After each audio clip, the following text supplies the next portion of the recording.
ప్రేమామయుడైన దేవాతి దేవునికి స్తోత్రములు. ఆయన అపారమైన ప్రేమతో ప్రేమింపబడుతున్న మీకు వందనములు. 2025 అక్టోబర్ 1వ తారీఖు ఏర్పరచబడిన దైవవాక్యం ఎఫెసీ 5వ అధ్యాయం 31వ వచనం. పురుషుడు తన తండ్రిని తల్లిని విడిచి తన భార్యను హత్తుకొనును, వారిరువురు ఏక శరీరమగుదురు.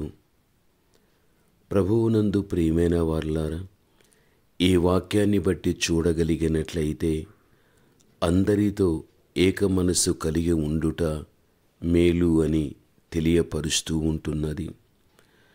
భార్యాభర్తల మధ్య ఏక శరీరాలనేవి ఉంటున్నాయి, కానీ ఏక మనస్సు అనేది అనేకులకు లేదు. ఈ రోజుల్లో ఏక మనస్సు అనేటువంటిది ఉండాలి అంటే ఎవరో ఒకరు తమ్ము తాముగా తగ్గి మనస్సు మార్చుకోవాలి. అప్పుడే తల్లిదండ్రులను బట్టి పిల్లలు కూడా ఏక మనస్సు కలిగి ఉండడం అనేది జరగగలుగుతుంది. ఈ రోజుల్లో ఒక వ్యక్తిలో కానీ, కుటుంబములో కానీ, సంఘములో కానీ, సమాజములో కానీ చూడగలిగితే మనుషుల మధ్య భేదాభిప్రాయాలు ఎన్నో కనిపిస్తున్నాయి. అటువంటివి ఏమాత్రమూ ఉండకూడదు. ఏక మనస్సు అనేటువంటిది ఉండాలి. అలా ఉండడం జరగగలిగితే విశ్వమంతా కూడా శాంతి నెలకొంటుంది అన్న విషయం మరిచిపోకూడదు. ప్రభువునందు ప్రియమైనటువంటి వారలారా, భార్యాభర్తలు మంచి పనులకు మాత్రమే ఏక మనస్సు అనేది కలిగి ఉండాలి. అవినీతి పనులకు ఎక్కడ కానీ ఏక మనస్సు ఉండకూడదు. పరిశుద్ధ గ్రంథములో అననీయ సప్పీరా అనే భార్యాభర్తలు చెడుకు ఏకీభవించారు.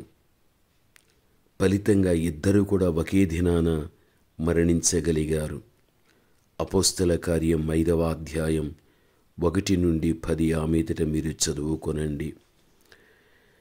సంకుచితమైనటువంటి స్వభావం కలిగినటువంటి వారు విశాల దృక్పథాన్ని అలవర్చుకునేటువంటి వ్యక్తులుగా ఉండగలుగుతారు. అయితే ఎవరికీ తాము మారామని చెప్పుకోవడం కాదు, కానీ మనలో వచ్చిన మృదు స్వభావానికి ఇతరులు మన దగ్గరికి ఆకర్షించేటువంటి రీతిగా మనము వ్యవహరించాలి.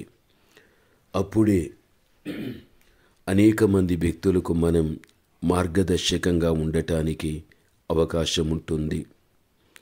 ప్రభువునందు ప్రియమైన వారలారా, మనల్ని ఎవరు చూచినా మన యొక్క జీవితంలో ఒక గొప్ప మార్పు అనేటువంటిది చూచినప్పుడు తప్పనిసరిగా అనేక మంది వ్యక్తులు మన చెంతకు రావటానికి అవకాశం అనేది కలుగగలుగుతుంది. యేసుక్రీస్తు శిలువ ప్రక్కన ఉన్నటువంటి దొంగ మనసు మార్చుకున్నాడు. పూర్తిగా తాను యేసుని అంగీకరించగలిగాడు, పరలోకాన్ని చేరుకోగలిగాడు. పౌలు కూడా మొదట క్రైస్తవులను తాను ఎంతగానో హింసించగలిగాడు. యేసుక్రీస్తు ప్రభువుని కూడా ద్వేషించగలిగాడు. క్రైస్తవ్యాన్ని కూడా నిర్మూలించాలని పట్టుబడగలిగాడు. ఒక దినాన యేసు అతనిని పట్టుకున్నప్పుడు గొప్ప భక్తుడుగా తాను మారిపోయాడు. ఆనాటి నుండి యేసే మన రక్షకుడు, దైవ కుమారుడని ప్రకటించనారంభించగలిగాడు. అలా ప్రకటించుటలో ప్రభుత్వంతోనూ ప్రజలతోనూ అనేక హింసలు తను పొందగలిగాడు. చెరసాలు కూడా వెళ్ళడం అన్నీ సహించగలిగాడు. ఇంకా ఎక్కువగా యేసుని హత్తుకోవడం మనము చూస్తూ ఉంటున్నాము.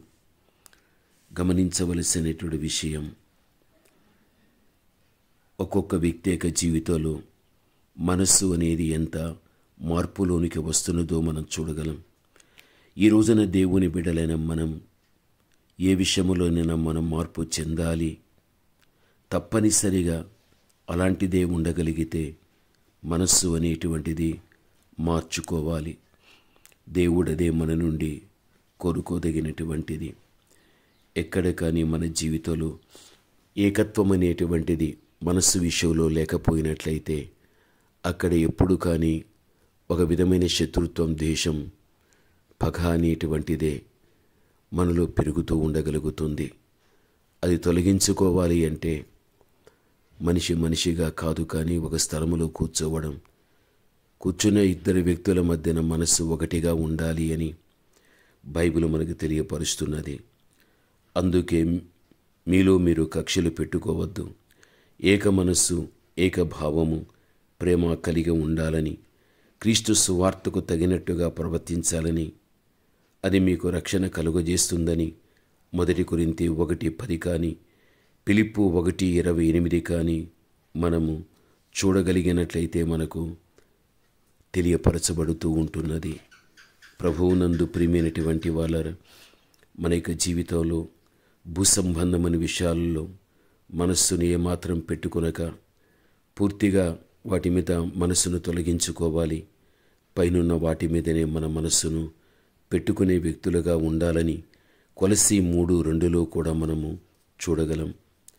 మనస్సులో నుండి లోక సంబంధమైన ఇచ్చలను కూడా తొలగించి మనస్సును ఖాళీ చేస్తే పరసంబంధమైనది వచ్చి మన మనస్సు నిండా నిండడం జరగగలుగుతుంది.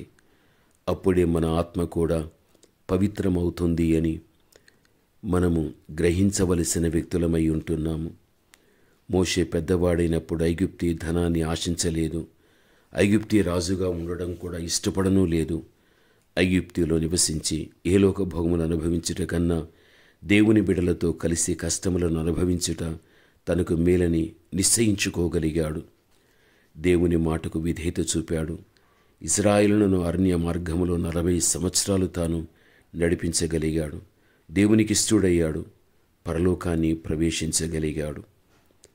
గమనించవలసిన విషయం, మనస్సు అనేటువంటిది మనిషిని మంచిగా ఉండగలిగితే ఎంతవరకునైనా ఇహలోకపరంగా ఉన్నతమైన స్థితిలో, ఆత్మీయ స్థితిలో కూడా ఉంచగలదు. ప్రార్థన. పరమతండ్రి అయిన మా దేవా, నీ ఘనమైన పాదములకు స్తోత్రములు చెల్లిస్తుంటున్నాను. దేవా, మేము అందరితో కూడా ఏక మనస్సు కలిగి ఉండాలని, మీతో కూడా మేము కలిగి ఉండాలని, ఎక్కడ కానీ మా మనస్సు తండ్రి భూసంబంధమైన వాటి మీద లేకుండా దేవా వాటన్నిటిని కూడా మేము తొలగించుకోవాలని దేవా మీ యొక్క హెచ్చరికలు నా తండ్రి మీరు మాకివ్వగలిగారు. అటువంటి నా తండ్రి ఏకత్వంతో కూడిన మనస్సును మేము కలిగి జీవించే కృప మాకు దయచేయమని యేసు నామములో ప్రార్థిస్తున్నాము తండ్రి. ఆమేన్.